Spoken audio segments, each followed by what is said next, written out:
శక్తి తైలాభిషేక ఆదివారపు ఆరాధన. సమయం ఉదయం 8:30 గంటల నుండి. స్థలం వైస్రాయ్ గార్డెన్స్, జూబ్లీ బస్టాండ్ ఎదురుగా, సికింద్రాబాద్. తాడేపల్లిగూడెం పరిసర ప్రాంత ప్రజలకు శుభవార్త. ప్రార్థనా శక్తి తైలాభిషేక ఆరాధన ప్రతి నెల మొదటి బుధవారం. సమయం ఉదయం 10 గంటల నుండి. NK highway grounds, Autonagar, Gudem highway bypass road, Tadepalligudem. ప్రార్థనా శక్తి తైలాభిషేక ఆరాధన ప్రతి నెల మొదటి గురువారం. సమయం ఉదయం 10 గంటల నుంచి. స్థలం తూర్పుగోదావరి జిల్లా, అమలాపురం దగ్గర, ఉప్పలగుప్తం. విజయవాడ పరిసర ప్రాంత ప్రజలకు శుభవార్త. ప్రార్థనా శక్తి తైలాభిషేక ఆరాధన ప్రతి నెల మొదటి శనివారం. సమయం ఉదయం 8 గంటల నుండి. స్థలం బొబ్బూరి గ్రౌండ్స్, భవానీపురం, పున్నమి ఘాట్, విజయవాడ. ప్రార్థనా శక్తి తైలాభిషేక ఆదివారపు ఆరాధన. సమయం ఉదయం 8:30 గంటల నుండి. స్థలం వైస్రాయ్ గార్డెన్స్, జూబ్లీ బస్టాండ్ ఎదురుగా, సికింద్రాబాద్. ప్రార్థనా శక్తి తైలాభిషేక ఆరాధన సెప్టెంబర్ 6 ఆదివారం. సమయం సాయంత్రం 5:30 స్థలం ఎన్ఆర్సీ గార్డెన్, ముసాపేట్, పిల్ల నంబర్ 842, కుకట్పల్లి. ప్రార్థనా శక్తి తైలాభిషేక ఆరాధన ప్రతి నెల 2వ మంగళవారం. సమయం ఉదయం 10 గంటల నుండి. Shri convention hall, CR Reddy women's college, Vatluru, Eluru. ప్రార్థనా శక్తి తైలాభిషేక ఆరాధన ప్రతి నెల 2వ బుధవారం. సమయం ఉదయం 9 గంటల నుండి. స్థలం మార్గని ఎస్టేట్స్ గ్రౌండ్, బిఎల్పురం, రాజమండ్రి. ప్రార్థనా శక్తి తైలాభిషేక ఆరాధన ప్రతి నెల 2వ గురువారం. సమయం ఉదయం 9 గంటల నుండి 1 గంట వరకు. స్థలం గురజాడ కళాక్షేత్రం, సిరిపురం జంక్షన్, విశాఖపట్నం. ప్రార్థనా శక్తి తైలాభిషేక ఆరాధన ప్రతి నెల 2వ శుక్రవారం. సమయం ఉదయం 10 గంటల నుండి. స్థలం కాపు కళ్యాణ మండపం, ఎన్ఎఫ్సిఎల్ రోడ్, ఆర్టీఓ ఆఫీస్ పక్కన, ఆర్ఆర్ నగర్, కాకినాడ. ప్రార్థనా శక్తి తైలాభిషేక ఆరాధన ప్రతి నెల 2వ శనివారం. ఉదయం 8 గంటల నుండి మధ్యాహ్నం 12 గంటల వరకు. స్థలం కూరగాయల మార్కెట్ ఎదురుగా, government degree college road, Ravulapalem. Yesayya నామములో మీకు వందనాలు తెలియపరుస్తూ ఉన్నాను. ప్రియులారా, ఈ దినం కొరకు దేవుడు సిద్ధపరిచిన వాగ్దానాన్ని మనం స్వాధీనపరచుకుందాం. పరిశుద్ధ గ్రంథము నుండి ప్రకటన గ్రంథము 21వ అధ్యాయము 4వ వచనం ద్వారా ప్రభు మిమ్మల్ని దర్శిస్తూ ఉన్నారు. ప్రకటన గ్రంథము 21వ అధ్యాయము 4వ వచనం. ఆయన వారి కన్నుల ప్రతి బాష్ప బిందువును తుడిచివేయును. మరణము ఇక ఉండదు, దుఃఖమైనను, ఏడుపైనను, వేదనైనను ఇక ఉండదు. దేవునికి మహిమ కలుగును గాక. ఈరోజు వాగ్దానం ఏంటంటే, ఆయన వారి కన్నుల ప్రతి బాష్ప బిందువును తుడిచివేయును. దేవుడు నీ దుఃఖాన్ని తుడిచివేస్తానని మాట్లాడుతూ ఉన్నారు. భయపడకు, ఏ కీడు నీ ఇంటి మీదకి రాదు. ఎంత పెద్ద రోగం వచ్చిందో అని ఏడుస్తున్నావు కదా, అది ఎంత పెద్ద రోగమైనా దానికి మించి 7 అంతల కృప దేవుడు నిన్ను ఆవరింపచేశాడు. దేవుని కృపాశక్తి మనకున్నటువంటి భారము కంటే, శోధన కంటే 7 అంతలు అధికమైన శక్తి కలిగి ఉంటుంది. ఏడుస్తున్నావా? 10 మందిలో ఏడవలేక నీలో నీవే గుండె నిండా కన్నీళ్లతో ఏడుస్తున్నావేమో. అది ఓదార్పు లేక, ఆదరణ లేక ఏడుస్తున్నావేమో. పైకి అన్ని కార్యక్రమాలకు అటెండ్ అవుతున్నావు, సంతోషంగా ఉంటున్నావు. నీ బాధ ఎవరికి తెలియదు, దేవునికి తెలుసు. ఒంటరిగా ఉండి ఏడుస్తున్నావు కదా. దేవుడు ఈరోజు నీతో మాట్లాడేది, నీ కన్నీటి బాష్ప బిందువును తుడిచివేస్తాడు. నీ అంతరంగంలో దాగి ఉన్న దుఃఖాన్ని కూడా తీసేస్తాడు. ఎలా తీస్తాడంటే, నీ ఎదుట ఉన్న సమస్యకి దేవుడు న్యాయము జరిగిస్తాడు కనుక ఆ శోధన, ఆ శ్రమ నీకు తేలికైపోతుంది. నీ కన్నీళ్లను ముత్యాలుగా దేవుడు మారుస్తాడు. పరిశుద్ధాత్ముడు నీకు తోడుగా ఉన్నాడు. ఆయన్ని చేయి విడివాడు. ఆయన వారి కన్నీటి బాష్ప బిందువులను తుడిచివేయును. మరణం ఇక ఉండదు. ఎంత గొప్ప మాట! మరణం ఇక ఉండదు, దుఃఖమైనను, ఏడుపైనను ఏది ఉండదు. ఈరోజు వాగ్దానము, నీ కన్నీటి బాష్ప బిందువును దేవుడు తుడిచివేస్తాడు. నీకు ఎలా న్యాయం చేయాలో తెలుసు ఆయనకి. నువ్వు ఒంటరివి కాదు, దేవుడు నీకు తోడున్నాడు. బలమైన కార్యము నువ్వు అనుభవిస్తావు, దేవుని సాక్షిగా నిలబడతావు. దేవుడు నిన్ను దీవించును గాక. ఆమేన్. చాలా చక్కని వాక్య భాగాన్ని ప్రభు మనకిచ్చి ఉన్నారు. ఈరోజు దేవుడిచ్చిన మాట ఇది. ఒక 5 ఎపిసోడ్లుగా దీని మీద మాట్లాడటానికి దేవుడు సమయం ఇచ్చాడు. పడిపోయిన దావీదు గుడారాన్ని దేవుడు తిరిగి లేవనెత్తుతాడు. ఆమేన్. మరలా పునరుద్ధరణ అనేది దేవుడు ఈ నెల నుండి ప్రారంభించాడు. అందుకనే దేవుని ఆత్మ నాకు ఏది బయలుపరిచిందో అది నేను బోధిస్తూ ఉన్నాను. ఆయన ఎలా లేవనెత్తుతాడు? దీనులను పైకి లేవనెత్తువాడు ఆయనే. ఇంకెవరూ లేవనెత్తలేరు. లేవనెత్తమని అడిగినా నెట్టేస్తారు మనల్ని. మరొక పాయింట్ ఏం చెప్పాడంటే, పెంట కుప్పల మీద ఉన్న వారిని పైకి లేవనెత్తుతాను అన్నాడు. బీదలను పైకెత్తువాడు. ఆమేన్. దేవుని నామాన్ని ప్రేమించేవారు ఆస్తికర్తలు అవుతారని దేవుని వాక్యం సెలవిస్తూ ఉంది. బీదలను పైకెత్తువాడు, దరిద్రులను ధనవంతులుగా చేసే నామము. ఆమేన్. బైబిల్ గ్రంథంలో ఒక మంచి మాట ఉంది, ఏంటంటే తను ప్రేమించే వారిని ఆస్తికర్తలుగా చేస్తారన్నాడు. ఏమన్నాడు? తను ప్రేమించే వారిని. మరి మీరు ఆస్తికర్తలు అయ్యారా? ఎంతమందికి ఆస్తి ఉంది? చేయి పైకెత్తండి. నేను ఈరోజు మీకు ఆస్తి పంచిపెడతాను, రెడీగా ఉన్నారా? మీకు ఎన్ని ఎకరాలు కావాలో ఆనాడు యెహోషువ కానాను దేశానికి వెళ్ళినప్పుడు, ప్రవక్తగా నిలబడినప్పుడు దేవుడు భూమిని పంచిపెట్టమన్నాడు. భూమిని పంచిపెట్టాడు. ఈరోజు మిమ్మల్ని అడుగుతున్నాను, 10 ఎకరాలు కావాలా మీకు? మీ ఊర్లోనే 10 ఎకరాలు భూమి దేవుడు మీకు ఇవ్వాలని కోరుకుంటున్నారా? 10 ఎకరాల భూమి నాకు కావాలన్న వాళ్ళు చేయి పైకెత్తండి. ఏమో అలాగంటున్నాడు, ఏమని మళ్ళీ ఏమన్నా డబ్బులు కట్టమంటాడు ఏమైతే అనుకుంటున్నారా?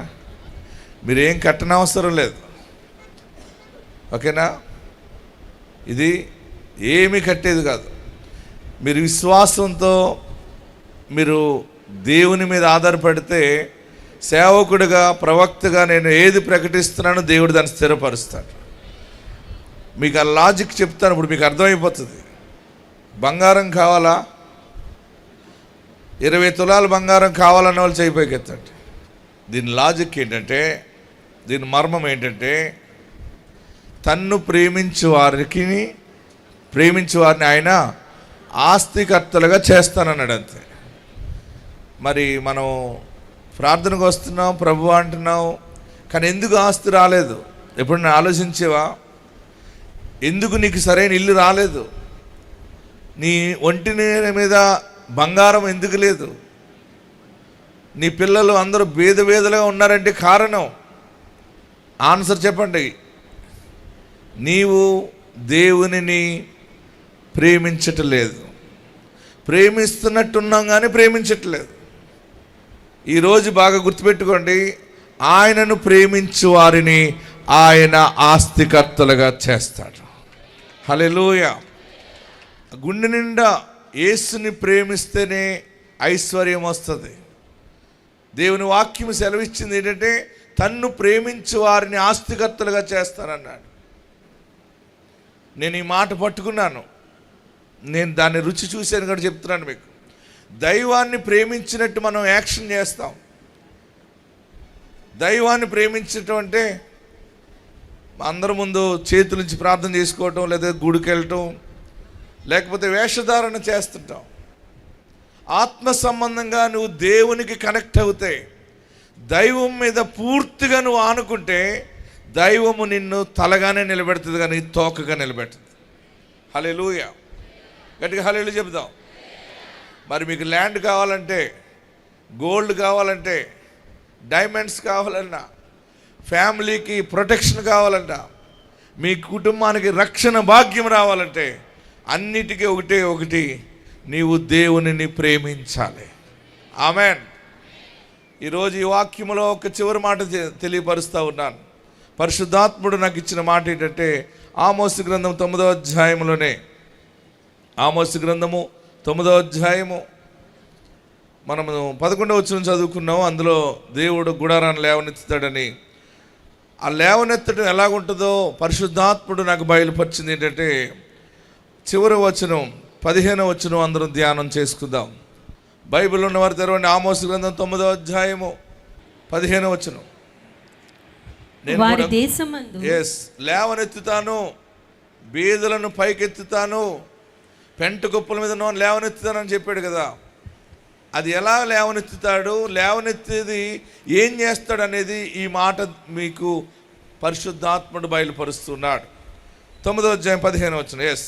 వారి దేశమందు వారి దేశమందు నేను వారిని నాటుదును, నేను వారిని నాటుదును, నేను వారికి ఇచ్చిన దేశంలో నుండి నేను వారికి ఇచ్చిన దేశములో నుండి వారు ఇక పెరికివేయబడరని వారు ఇక పెరికివేయబడరని నీ దేవుడైన నీ యెహోవా దేవుడైన యెహోవా సెలవిచ్చుచున్నాడు. సెలవిచ్చుచున్నాడు. ఆమెన్. అందరూ చదువుదాం ఈ మాటని. బైబిల్ ఉన్న వారందరూ తెరవండి. ఆమోస్ గ్రంథము 9వ అధ్యాయము 15వ వచనం. నేను 3 అంకులు చదివినప్పుడు అందరూ చదవాలి. స్టడీ 1 2 3.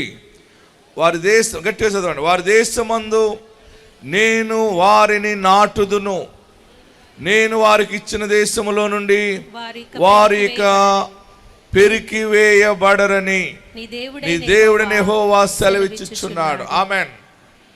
నేను చెప్పకుండా మీరు చదవాలి ఈ మాట, గట్టిగా చదవాలి. 1 2 3. వారి దేశమందు నేను వారిని నాటుదును. దేవుడు లేవనెత్తేది ఎందుకు అంటే, పడిపోయిన మన బ్రతుకులను లేవనెత్తటమే కాకుండా లేవనెత్తి వదిలేయుడైనా. ఈరోజు ఆశీర్వాదము, కృపతో కూడిన వాగ్దానము, దేవుడు నిన్ను స్థిరపరుచుచున్నాడు. ఆయన నాటినప్పుడు దానిని ఎవరూ పెరికివేయలేరు. ఇది ఆనాడు ఇశ్రాయేలీయులకి దేవుడిచ్చిన వాగ్దానము. ఈ వాగ్దానము ఈ రోజుకి నెరవేర్పుగానే నడుస్తూ ఉంది. ప్రపంచములో అన్ని దేశాలలో బహు చిన్న దేశము, దగ్గరగా 1,00,00,000 జనాంగం కూడా తక్కువగానే ఉంది. వారి దేశంలో 1,00,00,000 మంది కూడా లేరు. ఆ చిన్న దేశాన్ని అందరూ కూడా ఎన్ని రకాలుగా యుద్ధాలు చేసినా, ఎవరెన్ని బాంబులేసినా, ఒకేసారి 4,000 5,000 విమానాలు, యుద్ధ విమానాలు వదిలినా కానీ వారు చెక్కు చెదరకుండా ఉన్నారు అంటే వారిని దేవుడు నాటి ఉన్నాడు. ఆమెన్. ఆనాడు పాడైపోయినప్పుడు, చెదిరిపోయినప్పుడు, సభ కూర్చబడుతున్నప్పుడు దేవుడిచ్చిన వాగ్దానము, కష్టకాలంలో ఆమోసు ద్వారా దేవుడు మాట్లాడిన మాట దేవుడు నెరవేర్చింది ఈరోజు మనకు కనపడుతూ ఉంది. ఇజ్రాయెల్ దేశంలో ఎవరు ఎన్ని బాంబులు వారి మీద వేసినా వారు నాశనం కాకుండా వారు ఒక ఐరన్ డోమ్ను కనుగొన్నారు. ప్రపంచంలో అందరూ దాన్ని కనుగొనడానికి ప్రయత్నిస్తున్నారు కానీ ఎవరి వల్ల కావట్లేదు. ఏ బాంబులు వచ్చినా అది సరిహద్దు ప్రాంతంలోనే కూల్చేస్తూ ఉంది. వారందరూ ఉద్యోగాలు చేస్తున్నారు. ఎంత యుద్ధము జరుగుతున్నా సరే అందరూ ఉద్యోగాలు చేస్తున్నారు, అందరూ పనిపాటలకు వెళ్తున్నారు, అందరూ అన్ని పనుల్లో కొనసాగుతూ చాలా ధైర్యంగా ఉన్నారు. ఏంటంటే మా దేవుడు మాకు తోడై ఉన్నాడు, మా దేవుడు మా పితరులకు ఇచ్చిన వాగ్దానం నెరవేరుతుంది అని. ఈరోజు అదే వాగ్దానము కృపాకాలంలో దేవుడు నీ కొరకు అనుగ్రహిస్తూ ఉన్నాడు. ఎవరైతే ఆయన నామాన్ని ధరిస్తారో వారి మీద నా కాపుదల ఉంటుందని చెప్పాడు ఆయన. ఈరోజు ఈ ఆమోసు గ్రంథము 9వ అధ్యాయము 15వ వచనం ద్వారా పరిశుద్ధాత్మ దేవుడు నీకు ఇస్తున్న మాట, నేను వారి దేశమందు నేను వారిని నాటుదును, నేను వారికి ఇచ్చిన దేశంలో నుండి. హల్లెలూయా చెప్పాలి. ఇలా నమస్కరించండి. మీ పక్కనున్న వారి వైపు చూడండి, ఎదురు బదురు చూచి, అమ్మా యేసయ్య నిన్ను నాటును అని చెప్పండి. యేసయ్య నిన్ను స్థిరపరచును. ఈ పక్కన వారు గట్టిగా చెప్పరే, అలాగా నవ్వుతున్నారు. నువ్వు ఎంత గట్టిగా చెప్తావో దీవెనగా అది 7 రెట్లు నీ మీదకి వస్తుంది. ఇప్పుడు చెప్పండి 1 2 3. యేసయ్య నిన్ను స్థిరపరచును, యేసయ్య నిన్ను దీవించును. మరలా చెప్పండి, ఏ శక్తి నిన్ను పెరికివేయలేదు, ఏ మనుషుడు నిన్ను పాడు చేయలేడు, ఏ మనుషుడు నీ ఆశీర్వాదాన్ని ఆపలేడు. నా ప్రియ సహోదరులరా, దేవుడు ఈరోజు ప్రకటిస్తున్న ఒక స్పెషల్ బ్లెస్సింగ్ ఏంటంటే, నేను వారి దేశమందు వారిని నాటుదును. ఎక్కడో కాదు, నీ ఊర్లోనే నిన్ను స్థిరపరుస్తాడు. నీ పల్లెలోనే, నీ గ్రామంలోనే, నీ దేశంలోనే. నువ్వు ఎక్కడికో వెళ్ళిపోని అవసరం లేదు, ఎక్కడికో వెళ్ళి సంపాదించాలని అనుకోని అవసరం లేదు. ఎక్కడ అవమానపరచబడ్డావో, ఎక్కడ భయంకరంగా దుఃఖ సమయాన్ని గడిపావో అక్కడే దేవుడు నిన్ను నిలబెడతా ఉన్నాడు. అక్కడే దేవుడు నిన్ను నాటుతున్నాను అని చెప్తా ఉన్నాడు. ఎవడు కూడా పెరికి వేయలేడు. ఎంతమంది చేతబడి చేసినా, ఎంతమంది ఎన్ని రకాలుగా శత్రుత్వం కలిగి నిన్ను అడ్డుకుందామన్నా ఏ శక్తి నిన్ను అడ్డుకోలేదు.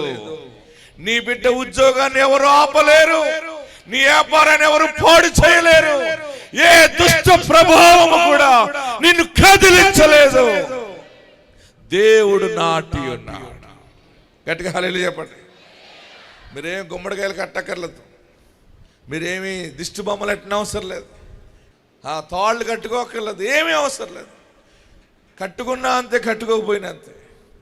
ఈరోజు ఒక శుభవార్త మీ అందరికీ, వినేవారందరికీ శుభవార్త. దేవుడు మిమ్మలను నాటుతున్నాడు, ఎవ్వరు పెరికి వేయలేరు. నీ ఇల్లు కట్టడం పని ప్రారంభించో ఎవడు ఆపలేడు దాన్ని. ఎంతమంది ఎన్ని రకాలుగా చేసినా వాగ్దానము చేసిన వాడు నమ్మదగిన వాడు. హల్లెలూయా. గట్టి హల్లెలూయా చెప్పండి. ఇంకా గట్టి హల్లెలూయా చెప్పండి. మీకు 100% దైవాశీర్వాదము ప్రాప్తి కలుగును గాక. ఏ మనుష్యుడు నీ ఎదుగుదలని ఆపలేడు. నువ్వు నీ బండి వెనకాల, నీ కారు వెనకాల, ఇంటి దగ్గర నన్ను చూసి ఏడవకురా అని కూడా రాయని అవసరం లేదు. మీరు రాయాలి, నన్ను చూసి ఏడు అని రాయాలి. రాయగలరా? నన్ను చూసి ఏడవకు. కను దృష్టి, ఆ దృష్టి, ఏ దృష్టి ఏ దిష్టి నీకు తగలనే తగలదు. నిన్ను కాపాడువాడు కునుకడు, ఇశ్రాయేలును కాపాడువాడు కునుకడు, నిద్రపోడు. ఆయన నిన్ను కాపాడుతున్నాడు. ఆమేన్. నిన్ను లేవనెత్తేది ఎందుకంటే ఈ నెల ఈ ప్రత్యేకంగా దేవుడిచ్చే గొప్ప వాగ్దానం. నీ సమయం వచ్చింది, నీకు మంచి సమయం వచ్చేసింది. ఆయన నాటుతున్నాడు. అందుకనే మార్గాలు తెరవబడుతూ ఉన్నాయి. మంచి ఆలోచనలు దేవుడిస్తున్నాడు. ఒక శుభప్రదమైనటువంటి వాతావరణం నీ జీవితంలోకి రాబోతుంది. ఎందుకంటే దేవుడు నిన్ను కరుణించాడు. హల్లెలూయా చెప్పండి. ఇంకా గట్టిగా హల్లెలూయా చెప్పండి. ఇంకా గట్టిగా హల్లెలూయా చెప్పండి. యేసే నా పరిహారం చెప్పండి. ప్రియ యేసే నా పరిహారి, నా జీవిత కాలమెల్లా ప్రియ ప్రభువే నా పరిహారి. అందరం కలిసి పడదాం. ప్రియ ప్రభువే నా పరిహారి. దేవుడు నన్ను నాటాడుగా, దేవుడు నన్ను స్థిరపరిచిన తర్వాత నన్ను ఎవడు పాడు చేయగలడు? ఎవడు నిన్ను పాడు చేయగలడు? ఎందుకు భయముగా? ఇది ఎవరైనా దొంగిలిస్తారేమో, ఇల్లు ఎవరైనా దొంగిలిస్తారేమో, ఈ ఆస్తి దొంగిలిస్తారేమో, నా బంగారం పట్టుకుపోతారేమో, నన్ను ఎవడైనా చంపేస్తాడేమో, పీకి నొక్కేస్తాడేమో, మోసం చేస్తాడేమో అని ఎందుకు భయమో? ఆయన నీ పరిహారి. అందరూ కూడా 2 చేతులు పైకెత్తండి. నేను చెప్పింది చెప్పండి. యేసే నా పరిహారి, ప్రియ యేసే నా పరిహారి, నా జీవిత కాలమెల్లా ప్రియ ప్రభువే నా పరిహారి. అందరు 2 చేతులు తలపైన పెట్టుకోండి, దానికి రాగం పెట్టండి. యేసే నా పరిహారి, ప్రియ, ఇంకా గట్టిగా స్వరం ఎత్తి మరలా, యేసే నా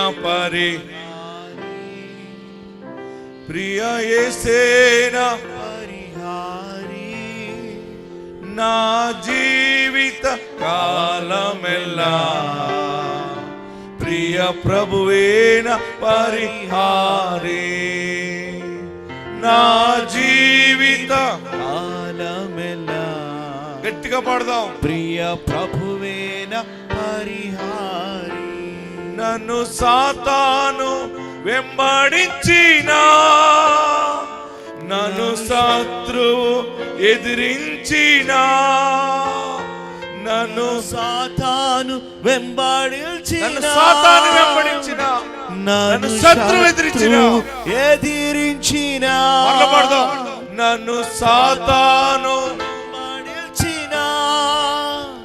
నన్ను శత్రువు ఎదిరించిన, పలు నిందలు నన్ను చుట్టినా, ప్రియ ప్రభువేన పరిహారి, యేసేన పరిహారి, ప్రియ యేసేన పరిహారి, నా జీవిత కాలమెల్లా ప్రియ ప్రభువేన పరిహారి. గట్టిగా చప్పటి కొట్టి ప్రభుని స్తుతిద్దాం. దేవుడు నిన్ను నాటుతున్నాడు. దేవుడు నిన్ను ఎవడు పెరికి వేయకుండా నాటేస్తాడు. మనం ఎప్పుడు కూడా ఎక్కడికి పోవు, గుర్తుపెట్టుకోండి. నీ వస్తువు కానీ, నీ వాహనం కానీ, నీ బంగారం కానీ, నీ దర్శనము కానీ ఎవడు దొంగిలించలేడు. దాని చుట్టూ దేవుని కాపుదల ఉన్నది. మన దగ్గర దేవుని వరం ఉన్నది. మీరందరూ ధైర్యంగా ఉండండి. దేవునికి సమస్తము సాధ్యమే. ఆమేన్. దేవుడి ఈ దినాన్ని మీకు ఇచ్చిన మరొక అద్భుతమైన మాట ఏంటంటే, వారి దేశములో నేను వారిని నాటెదను, ఎవరు దానిని పెరికి వేయలేరు. అందరూ కూడా తలలు వంచండి, మోకరించండి. ఎక్కడున్న వారు అక్కడే మోకరించి దైవాశీర్వాదం మనకి ప్రాప్తి కలిగినట్లుగా దేవుడి దినాన్ని పడిపోయిన గుడారాన్ని లేవనెత్తుతానన్నాడు. నీ జీవితంలో ఒక చిత్రమైన కార్యాన్ని చూస్తావు. దేవుడి మీద నువ్వు ఆనుకుంటున్నావా, మనుషుల మీద ఆనుకుంటున్నావా? మనుషులు నమ్ముకున్నట్టు కంటే దేవుని మీద ఆశ్రయించుట మేలు. రాజులను నమ్ముకున్నట్టు కంటే యేసయ్యని ఆశ్రయించుట మేలు. ఎక్కడున్నవారు అక్కడే మోకరించడానికి సిద్ధపడి దైవాశీర్వాదము ప్రాప్తి అవుతుంది. ఎక్కడున్నవారు అక్కడ తలలో వంచండి, మోకరించండి. మోకాల మీద నిలవబడగలిగితే ఇంకా బాగుంటుంది. నిలవబడగలిగి నేను చేతులు ఎత్తగలుగుతానంటే 2 చేతులు పైకెత్తి 7 మార్లు యేసయ్యా అని పిలవండి గట్టిగా. ఎక్కడున్నవారు అక్కడే అందరూ 2 చేతులు పైకెత్తినప్పుడు దైవాత్మ అభిషేకం మన చేతుల్ని తాకుతుంది. ఆ అభిషేకం మనల్ని ఆవరిస్తుంది. అందరు 2 చేతులు తలపైన పెట్టుకోండి. నన్ను ఆశీర్వదించు బాబు, నన్ను దీవించు బాబు. నీకు విరోధముగా చేసిన ప్రతి పాపమును క్షమించండి, దోషమును తీసివేయండి. నన్ను దీవించయ్యా, నన్ను ఆశీర్వదించు. ఈరోజు నువ్వు ఇచ్చిన వాగ్దానము నేను నమ్ముతా ఉన్నాను. నన్ను స్థిరపరచండి, నన్ను బలపరచండి. నీ దైవ సన్నిధి నాకు దయచేయండి. నువ్వు లేకుండా నేను ఉండలేనయ్యా, నేను జీవించలేను బాబు. నీ పరిశుద్ధ శక్తి నాకు కావాలి. భయపడద్దు. ఏదోము శేషమును నా నామము ధరించిన వారిని, నా జనులకు ఇశ్రాయేలీయులను వారు స్వతంత్రించుకున్నట్లుగా పూర్వపు రీతిగా నేను దానిని మరలా కట్టుదును అన్నాడు. కట్టడమే కాదు, నిలబెట్టాడు. నిలబెట్టడమే కాదు, ఆయన నాటుతానని మాట్లాడాడు. నాటగల సమర్థుడు. మరలా నీ జీవితాన్ని తిరిగి నిలబెడతాడు. నీ వ్యాపారాన్ని నిలబెట్టి స్థిరపరుస్తాడు. ఇక మీదట నీ కష్టార్జితము, నీ వ్యాపారము, నీ జీవితంలో సమస్తములో 7 రీతిల ఆశీర్వాదము కలుగబోతుంది. 7 రీతిల ద్వారాలు దేవుడు తెరుస్తున్నాడు. దేవునికి సమస్తము సాధ్యమే. యేసు నామాన్ని ధరించిన ప్రతి మనిషి 700 అభిషేకముతో వర్ధిల్లుతారు. ప్రార్థన చేయండి.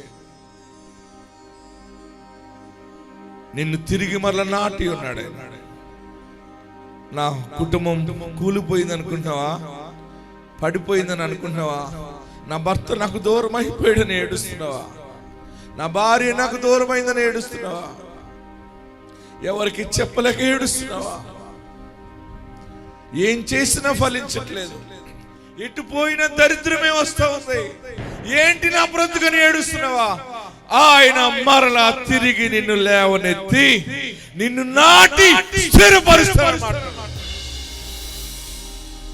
మరలా ఇల్లు కడతావు, మరలా భూమి కొంటావు, మరలా బిడ్డలు కంటావు, అప్పులన్నీ తీరుస్తావు, నీవే అనేక మందికి అప్పిస్తావు. చనిపోవాలని ఏడుస్తున్నావా? దూరముగా పారిపోవాలనుకుంటున్నావా? మరలా ఆయన నిన్ను పునరుద్ధరించబోతా ఉన్నాడు. ఏ మనుషుల ముందు దుఃఖపడ్డావో, ఏ మనుషుల ముందు ఏడ్చేవో, అక్కడే ఆయన తిరిగి లేవనెత్తి స్థిరపరచబోతున్నాడు. నా చేతుల కష్టాన్ని ఆశీర్వదించి, ఎంతో సంపాదిస్తున్నావు, నీ కనబడకుండా పోతుందని ఏడుస్తున్నావు కదా, ఒక అభిషేకం నీ హస్తాన్ని తాకుతుంది. నీ హస్తాన్ని దైవాత్మ తాకుతుంది. నువ్వేది పట్టినా అది జయమవుతుంది. ఏ పనిలో ముందుకెళ్ళిన జయమవుతుంది. కృపను ఆవరిస్తుంది. ఆయన నామమున నువ్వు ఏది అడిగినా ఇస్తాడు. ఆయన రక్షణ భాగ్యాన్ని ఇస్తాడు. నా భర్తను మార్చు బాబు, నా బిడ్డను మార్చు బాబు అడుగుతున్నావా? బిడ్డ పెళ్లి చేయాలి, డబ్బులు లేవు, అందరి ముందు అవమానముగా ఉన్నాను ఏడుస్తున్నావా? నాకు ఉద్యోగం లేదయ్యా, కృషి లేదు బాబు, ఎలా బ్రతకాలో నాకు అర్థం కావట్లేదు బాబు, చేసే వ్యాపారం ఏది సరిగా లేదు, అప్పుల మీద అప్పులు చేస్తున్నాను ఏడుస్తున్నావా? మరలా దేవుడు నిన్ను నిలబెడుతున్నాడు. దూరం అయిపోయిన నీ కుటుంబానికి మరలా దేవుడు దగ్గర చేస్తున్నాడు. ఇడిపోయిన నీ జీవితంలో, తెగిపోయిన నీ బంధములో మరలా గొప్ప కార్యము దేవుడు చేయబోతావు. నాయనా, ఉద్యోగముల కొరకు ఎదురు చూస్తున్న బిడ్డలు ఉన్నారు, ఉద్యోగములు ఇవ్వండి. దిక్కులేక చెప్పుకోలేని సమస్యల్లో బంధించబడిన వారికి విడుదల దయచేయండి. పూర్వపు రీతిగా కడతానన్ను ఆ రీతి ఆశీర్వాదము దయచేయండి. యేసు నామములో అడుగుచున్నాము తండ్రి, ఆమేన్. మన తండ్రి అయిన దేవుని ప్రేమ, కుమారుని యేసుక్రీస్తు కృప, పరిశుద్ధాత్మ సహవాసము, సమాధానము సదాకాలం మనందరికీ తోడై ఉండును గాక. ఆమేన్.